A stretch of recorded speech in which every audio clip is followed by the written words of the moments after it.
How that plays out, I don't know. It's very difficult to know. But yes, I believe that there will be, in the end, there will be a culture, world culture based on the ancient wisdom and spiritual knowledge, wisdom and realization. And those who want to be part of that have got to start becoming part of it. It's not like, you have a ticket and you just show it at the gate. Does the Vedic system, if we take on the Vedic system as a society, does that have the potential to reconcile and perhaps even do away with sectarian conflict? Yes, because if you've got these three levels. You've got the level of activity, like abundance. Then you've got the level of ideals, and then you've got the underlying level of fundamental spiritual principles that we, as individual spiritual sparks, are part of the supreme whole. Now, sectarian conflicts come because one group has got their temporary values, another group's got their temporary values. Like you've got, big international corporations. They've got their corporate values, but they don't happen. They're in competition with each other. Then, when you have sectarian groups which have sprung up, like, for example, Christianity is based on Christ, the teachings, they haven't been preserved intact. And then in Christianity you've got different groups, like historically in UK you've got the Roman Catholics and the Protestants who are busy slaughtering each other. In Russia also you've got different sects of Christianity who've been killing each other everywhere in the world. So this is because you've got groups of people who think that their particular temporary value systems are absolute. And you've got different so-called absolute value systems in conflict with each other. But when you go back to the original roots and you see the actual spiritual principles, the original spiritual conscious principles from which these different religious systems have sprung, then, if somebody wants to be Muslim, if somebody wants to be Christian, whatever, it's fine. But understand what's the essence. The essence is loving God and serving God, whatever you call him. So if I love God and serve God in a Hare Krishna way, and somebody else loves God and serves God in a Christian way, and somebody else loves God and serves God in a Muslim way, why the heck will we want to kill each other? Why would God be happy if somebody kills me because I'm a Hare Krishna?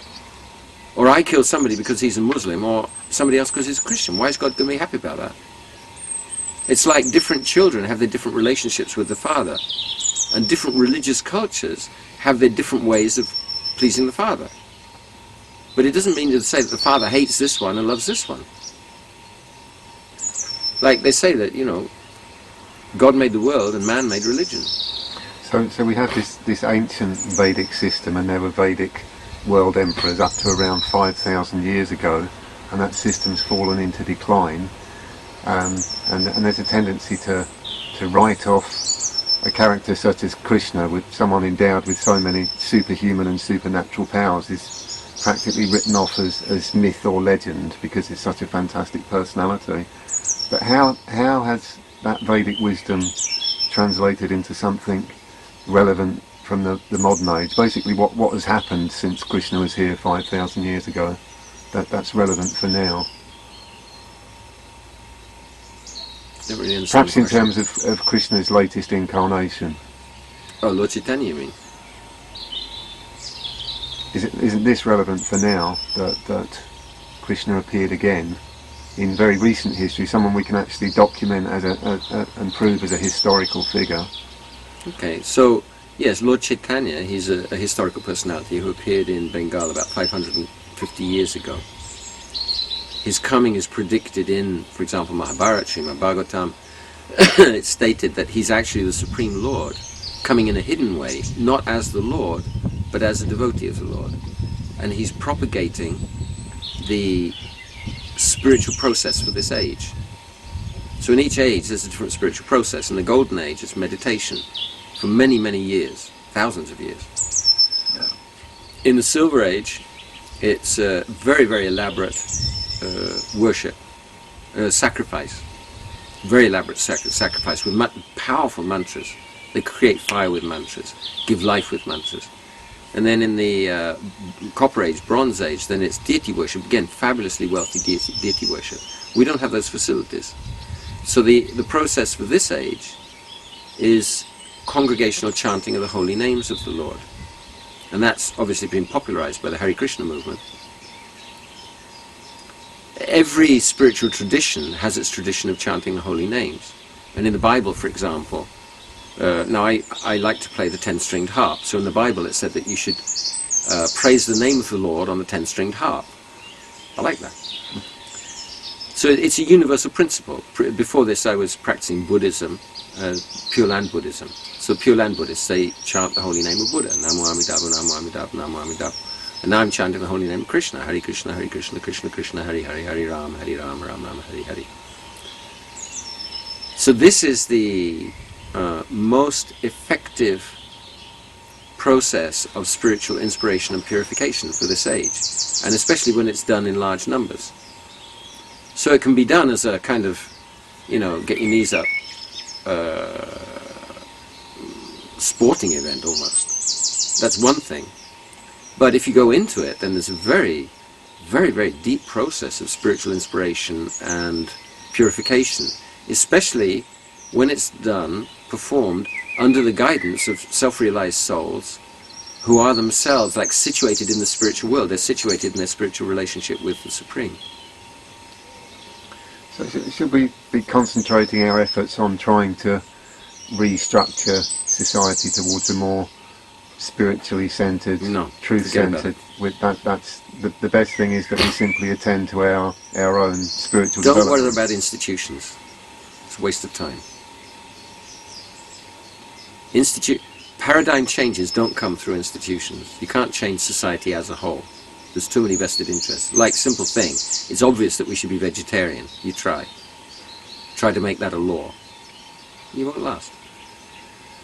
So what's required is a grassroots association of groups who are embodying this knowledge and wisdom in their own way and kind of coming closer together, probably through the internet or through various ways of communication. That's how I see it.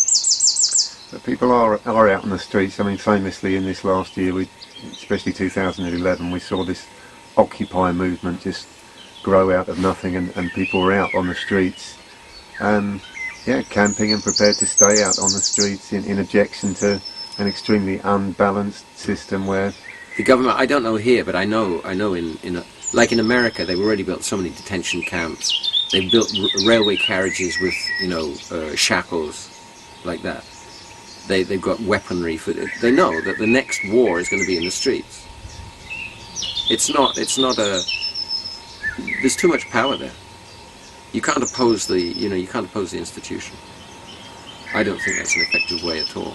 I mean, people will do it. But the real opposition is not in the streets. The real opposition is we don't support lying education. We don't support the politics of material exploitation. And we don't support the commerce of material exploitation. These three things. We support real education and truth. Truth and abundance. We support the politics of truth and abundance. And we support commerce and banking of truth and abundance. This is real opposition to the system. That's what's going to work. So the most effective thing for us to do is to change our consuming habits and basically chant the holy name. That's superficial. The most important thing is to live truth. Truthfulness is the last religious principle, the last human principle which is being degraded now. So the first thing is to live truth. Live truth means I am a spiritual being. The universe, the basis of the universe is the Supreme Spirit. The meaning of life is to live in relationship with that Supreme Spirit, somehow or other, through the yoga of work, the yoga of knowledge, the yoga of meditation, or the yoga of divine loving service, but somehow or other to link up. That's truth. Live that truth, then you can change your consumer habits, otherwise not possible. And chant the holy name also. Chanting the holy name is very important, but if we chant the holy name without any spiritual backing, it'll have some effect, but not so much. Okay, so what's the first step to take? Say, I'm an ordinary guy. I'm just living in my semi-detached house in the suburbs and going out to work every day, driving my car.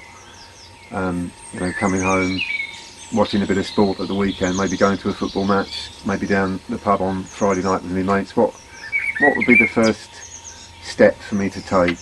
What would be the first step in the right direction for me? Link up with people who are living the truth.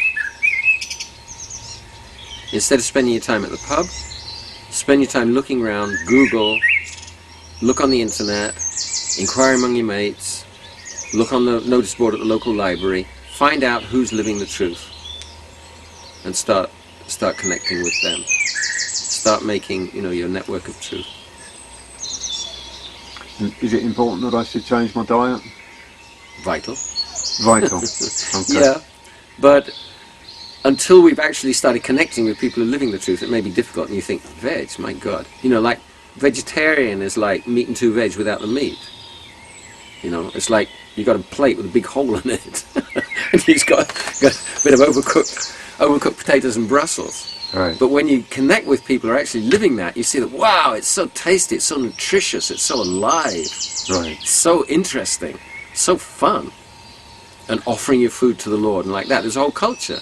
The point is that we're living in a culturally deprived civilization, so-called civilization. We've got to start linking up with this culture. Hare Krishna. Hare Krishna. Thank you, Maharaj.